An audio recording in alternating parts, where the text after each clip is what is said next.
नाशिक महानगरपालिकेत सफाई ठेका घोटाळा।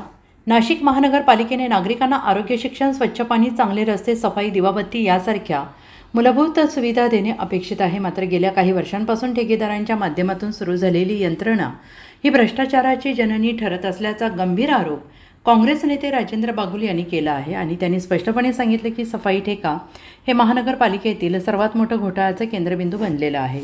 वाढीव रक्कम देऊन काम दिलं जाते, पण प्रत्यक्षात शहरात त्या प्रमाणात साफसफाई होत असल्याचं दिसत नाही। यावर कोणतेही नियंत्रण नाशिक महानगरपालिका ठेवत नाही, असा थेट सवाल त्यांनी उपस्थित केला आहे। काँग्रेस नेते राजेंद्र बागुल यांनी सांगितलं की संबंधित सफाई ठेकेदाराची मुदत संपल्यानंतर त्याच ठेकेदाराला काम देण्यात येते। हे ठेकेदार महानगरपालिकेला आणि कामगारांना पण फसवत आहेत। कामावर ठेवताना एका कामगाराकडून 20 ते 50 हजार रुपये घेतले जातात। महानगरपालिकेच्या कोणत्या नियमानुसार हे चालू आहे, असं सवाल त्यांनी उपस्थित केलं आहे। त्यांनी पुढे म्हटलं आहे की महानगरपालिकेकडून कामगारांसाठी ठेवलेली रक्कम ठेकेदार अर्धवट देतात, सुट्ट्यांचे पैसे कापतात, थेट त्यांच्या खात्यावर गेलेल्या पेमेंटमधून पैसे परत घेतात। हा सरळ शोषण आणि लूट आहे। तसेच कामगारांशी होणाऱ्या अन्यायावर संताप व्यक्त केला आहे। एवढ्या तक्रारी असूनही ठेकेदार ब्लॅकलिस्टमध्ये न होता उलट त्यांनाच पुन्हा काम दिलं जातं। यामागे प्रशासनातील अधिकाऱ्यांची संगनमत आहे। कामगार न्यायालयात तक्रारी दाखल असूनही कुठल्याही प्रकारची कारवाई होत नाही, अशी टीका करत त्यांनी प्रशासनाच्या भूमिकेवर प्रश्नचिन्ह उपस्थित केलेत। संबंधित ठेकेदारावर फौजदारी गुन्हा का नोंदवला जात नाही? प्रशासनाच्या संमतीनं हे सर्व चालत असल्याचं स्पष्ट आहे, असा घणाघात करत राजेंद्र बागुल यांनी संपूर्ण प्रकरणाची सखोल चौकशी करून दोषींवर कडक कारवाई करण्याची मागणी केली आहे। या प्रकरणामुळे नाशिक महानगरपालिकेच्या कारभारावर पुन्हा एकदा प्रश्नचिन्ह निर्माण झालेलं आहे। कामगारांच्या हक्कांवर होणारा आघात, ठेकेदारांची मनमानी, या प्रशासनाची मुख्य भूमिका आणि या सगळ्यावर आता जनतेनेच आवाज उठवण्याची गरज आहे। कर्मचाऱ्यांचे ID ब्लॉक होते म्हणून ते घाबरतात, त्यामुळे अशा ठेकेदारांवर सरकारने कठोर कारवाई करण्याच्या दृष्टीने ACB किंवा SIT मार्फत चौकशी लावून कामगारांना न्याय मिळवून द्यावा। तसेच या ठेक्यांमध्ये काम करणारे जे ठेकेदार गैरप्रकार करतात त्यांच्यावर तात्काळ कारवाई करून त्यांना ब्लॅकलिस्ट करावं लागेल। अशा प्रकरणांमध्ये विभागीय आयुक्तांच्या माध्यमातून चौकशी समिती नेमून संबंधित दोषी अधिकाऱ्यांवर कारवाई केली जाईल का, असा थेट सवाल आमदार देवयानी फरांदे यांनी विधानसभेत लक्षवेधी सूचनेद्वारे केला आहे। नाशिक लोकशाही news bureau report, Nashik. Nashik महानगरपालिका आणि महानगरपालिकेनं नागरिकांना द्यायच्या सोयी सुविधा, खरं तर महानगरपालिकेचं स्थानिक स्वराज्य संस्थेमध्ये जे काही महत्त्वाचं काम आहे आणि खरं काम आहे ते नागरिकांना त्यांच्या ज्या अत्यावश्यक सेवा आहे, निगडीच्या सेवा आहेत त्या पुरवणं आणि त्या भागवणं। मग त्यामध्ये आरोग्य असेल, शिक्षण असेल, स्वच्छता असेल, साफसफाई असेल, रोगराई असेल, याला प्राधान्य देऊन चांगलंसं पाणी देणं असेल, चांगले रस्ते असणं, यातायात, ह्या महत्त्वाच्या खरं तर सुविधा आहे। दिवाबत्ती ही महत्त्वाची सुविधा आहे। परंतु दुर्दैवानं पूर्वी म्हणजे 20 वर्षापर्यंत पूर्वी या शहराचं कामकाज या बाबतीतलं अतिशय नीटनेटकेपणानं ठीकठाकपणे चाललेलं होतं। तथापि जसा ठेकेदाराचा शिरकाव या महानगरपालिकेमध्ये झाला आणि त्या पद्धतीनं ठेकेदार, महानगरपालिकेचे अधिकारी आणि पुढारी यांच्या संयुक्त विद्यमानानं या महानगरपालिकेची लूट केली जाते आहे असं म्हटलं तर वावगं ठरणार नाही।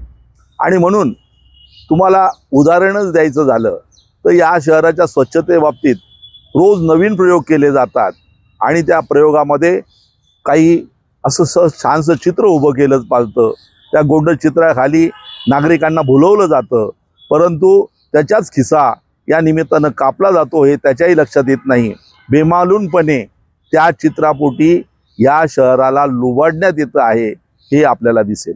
मित्रांनो, मी महापालिकेमध्ये सभासद असताना 20 वर्षापूर्वी आम्ही या शहराचा जो केर कचरा होता ते फक्त आमच्या महानगरपालिकेचे कर्मचारी आणि 2 ठेकेदार ते कचरा उचलण्याचं काम करत असत आणि त्यावेळेस 9 ते 10 कोटी रुपये खर्च येत होते असं मला चांगलं आठवतं।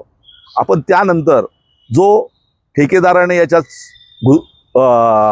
शिरकाव केला आणि त्याच्यानंतर हा पहिल्यांदा जो ठेका गेला तो 37 कोटी रुपयाचा होता। त्यानंतर त्या ठेकेदाराची कालांतरानं दुसऱ्या करार संपल्यानंतर त्याला 67 कोटी रुपयाचा हा ठेका देण्यात आला। हा कचरा उचलण्याचा, साफसफाईचा, स्वच्छतेचा हा ठेका आहे। आणि याच्यानंतर त्याच्यामध्ये वाढ झाली आणि नंतर तो 72 कोटी रुपयाचा झाला। आणि मला अतिशय लाज वाटते बोलायला आणि ऐकायला आणि सांगायला सुद्धा, आज त्या ठेका 267 कोटी रुपयाला दिला जातोय। ही जी वाढ झालेली आहे ती अत्यावश्यक आहे, ती चुकीची आहे। आणि ही कशासाठी झाली आणि खरंच आपला हा केर कचरा साफसफाई त्या पद्धतीनं होतोय का, याच्यावर नियंत्रण महानगरपालिकेचं आहे का, असे अनेकसे प्रश्न या निमित्तानं उभे राहतात। आणि हे प्रश्न विचारले जात नाही, हे प्रश्न विचारायला कोणी लोकप्रतिनिधी धजावत नाही। आणि ह्या प्रश्नांची उत्तरं महानगरपालिका प्रशासन किंवा ठेकेदाराकडनं मिळत नाही, किंबहुना अंधाधुंद असा कारभार या महानगरपालिकेचा या निमित्ताने उघडकीस होतोय। 2 वर्ष झाले या ठेकेदाराची मुदत संपू नये, परत त्याच ठेकेदाराला मुदतवाढ देऊन त्याच्याकडनंच काम करून घेतलं जात आहे। बेमालूनपणे हा ठेकेदार जो कोणी असेल, हे ठेकेदार महापालिकेला तर फसवत आहेत, परंतु कामगारांना सुद्धा फसवत आहेत। या महापालिकेमध्ये ठेकेदाराकडे असलेले जे कामगार आहेत त्यांच्याकडनं कामाला लागतानाच 20,000 ते 50,000पर्यंतच्या रकमा घेतल्या जातात। आणि मग या रकमा घेतल्या गेल्यानंतर त्यांना काही कारणानं काढलं किंवा बाजूलाही केलं तर हे पैसे मिळत नाही, किंबहुना असं महानगरपालिकेच्या नियमात आहे का, महापालिकेच्या ॲग्रीमेंटमध्ये आहे का की कामाला लागताना काही पैसे द्यायचे आहेत म्हणून? पण तसं काही नाही आहे। म्हणजे महापालिकेच्या गोरगरीब जनता, गोरगरीब रोजगारासाठी वर्णन करणारा अनेक शिक्षित, उच्च विभूषित असा तरुणसुद्धा यांना बळी पडतो। पैसे भरून तो इथे कामाला लागतो, परंतु त्याला काहीतरी 26-27 हजार रुपये महानगरपालिकेच्या मार्फत त्या ठेकेदाराला एका कामगारापोटी भेटता, पण त्याच्या हातून फक्त कर्मचाऱ्याला फार थोड्या रकमा 11-12 हजार रुपये दिले जातात, त्यातूनही काढले जातात। 4 सुट्ट्या असतात, त्या सुट्ट्याचे पैसे सुद्धा कापले जातात।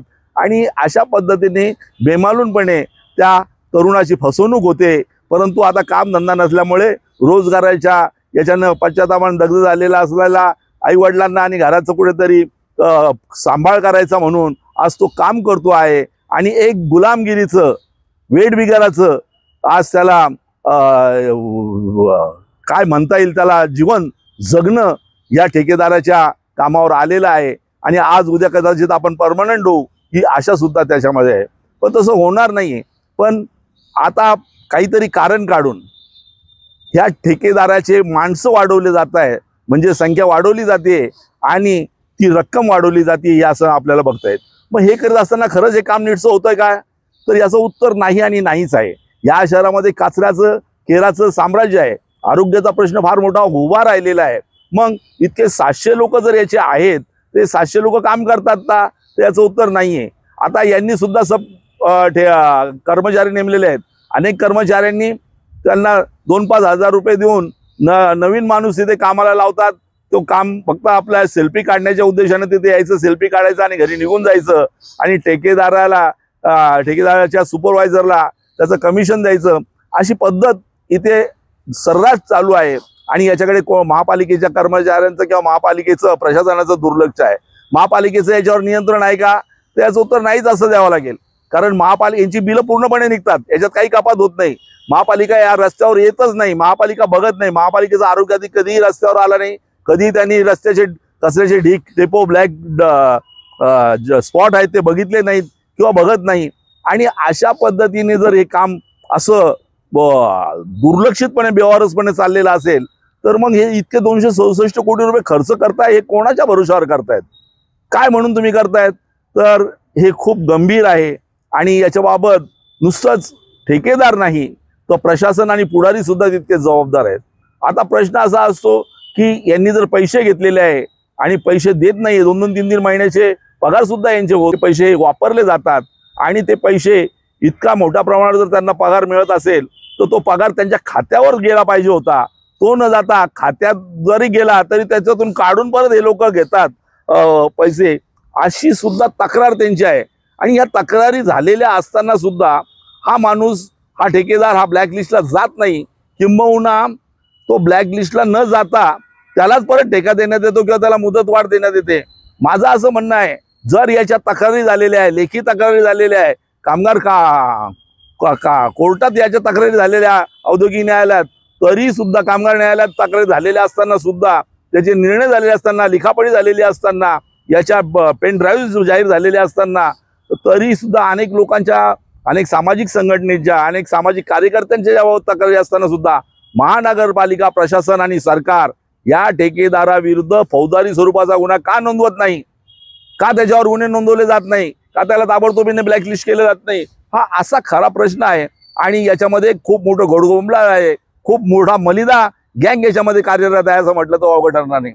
आणि म्हणून शहरामध्ये या विषयाला कुठेतरी तड लावायची असेल आणि खरंच गरिबाला न्याय द्यायचा असेल तर ही ठेकेदारी बंद होत असताना हीच नाही तर या शहरामध्ये घंटागाडीची असो, डास फवारणीची असो, मच्छर फवारणीसाठी दूर फवारणीची असो, हे जे तुमच्या